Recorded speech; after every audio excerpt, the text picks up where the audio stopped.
Keep It Simple Phone Tech here, and this is another of the flagships of the past series. This time we're going to talk about the Google Pixel XL.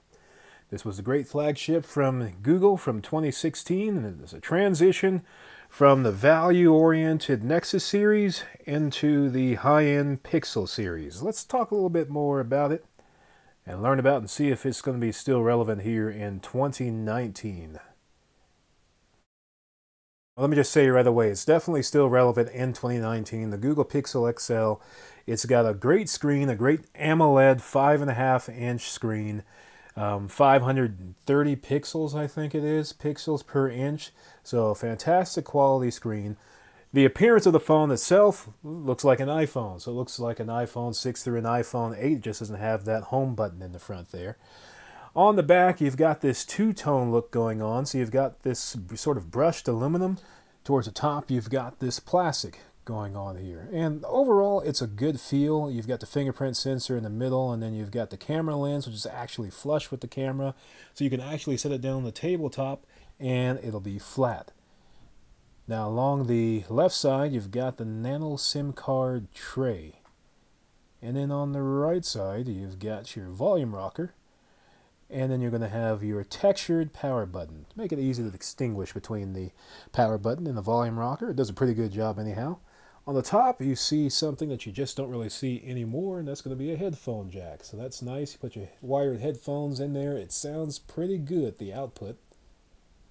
Then you come across to the bottom, and you're going to have a bottom firing speaker. I believe it's on the left of the phone, that is. The right as far as how this video is oriented. And it has a USB-C charging port, and it is quick charge. Now this phone feels pretty good in the hand, I would say anyways. It's pretty lightweight for its size. When you consider that its dimensions are almost the same as the iPhone 6 Plus, 7 Plus, and 8 Plus, this phone in comparison is much lighter in weight, so it feels really good in the hand. It is a two-handed operation type of phone because of its size, but still I think it feels pretty good. Now on the back, once again, you've got that fingerprint sensor, and I think it's just the right location for the fingerprint sensor myself. Fingerprint sensor, it works every time. There's no hesitation. You don't have to put your finger on there 2 or 3 times to get it to register. So great location and a snappy fingerprint sensor. You have lift to wake up the ambient display here, which gives you the time, date, and temperature. You can also double tap to wake that up as well. And then, even though I don't have any new notifications showing right now, just below the time, date, and temperature, as you see there, you can also show your new notifications. So they'll pop up in that little section that I'm highlighting there. And if you go into the settings, here's where you're going to find Ambient Display. It's under the subheading of Display in Settings. If for whatever reason you don't like to have your notifications pop up on your screen, maybe you just don't want people seeing exactly what you got popping up there, there's a toggle switch. You can just turn it off and you'll still have the time and date. This phone does run Android 9, and this phone has had Android 9 ever since it first came out last year. That's one of the big benefits of getting the Pixel phones, is that you get Android right away. This phone will also get Android 10, and I'll be doing a video on that hopefully soon. The display, it is AMOLED, it is 1440p, it is beautiful. It is a Quad HD display.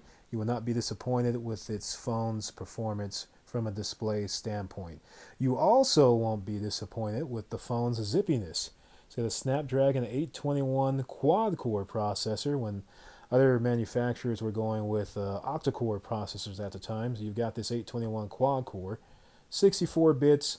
This comes with 4 gigabytes of RAM, and this one is 32 gigabytes of storage. Unfortunately, there's no room for an SD card, but at least with Google Photos, you can use that, and I think they gave you like unlimited storage or something like that. Don't hold me to that, but I think that was the deal anyways.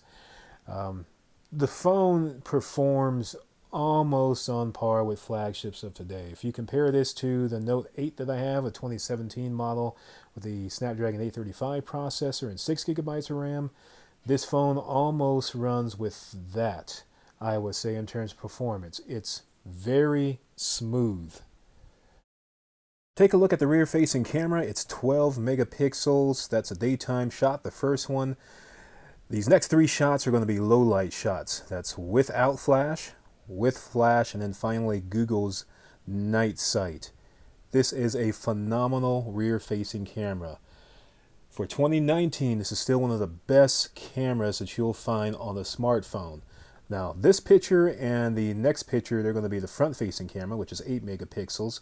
And I would say that that is an average front-facing camera. Not bad pictures, but the rear-facing camera is just simply amazing for 2019. I mean, this is definitely one of the strong suits and the reason that you buy the Pixel XL.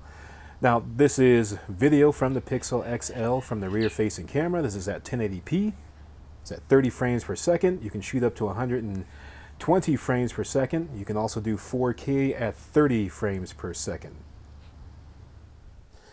The photo editor on the Pixel XL is good. Now, if you're used to the picture editors on either the Samsung or the LG models, you're going to come to this phone and you're going to see that there's not quite as many options. So right here, this is a markup program, and it looks like quite literally all it does is mark up the picture, or you can doodle on it as much as you want to, whatever it is that you want. But as you look at the more traditional picture editor, you're going to see some of the options that you'll be more familiar with. Different filters, the ability to be able to rotate the picture however you want to and customize it. So not as feature rich as a Samsung model or as an LG model, but certainly a lot of options that you can work with to enhance your pictures. So once again, this phone has a USB-C connector, and it does come with quick charge, so you can expect it to charge from 0% up to 50% in roughly 35 to 45 minutes. So it does a good job there. I would say overall from 0 to 100%, probably an hour 30, an hour 40 minutes. So for quick charge, that's about standard. That's good even today, almost 3 years later from when this phone came out. In conclusion, the Google Pixel XL 2016 is still one of the best smartphones on the market, and they can be had for anywhere from $100 to $200, maybe a little bit more depending on where you buy it from. This refurbished model I got for $120 US. I mean, this phone has a great screen. It has an outstanding camera. It charges fast. It runs very smooth. And so for that price, and it can be had with a warranty, you can find them out there and have some peace of mind with a warranty.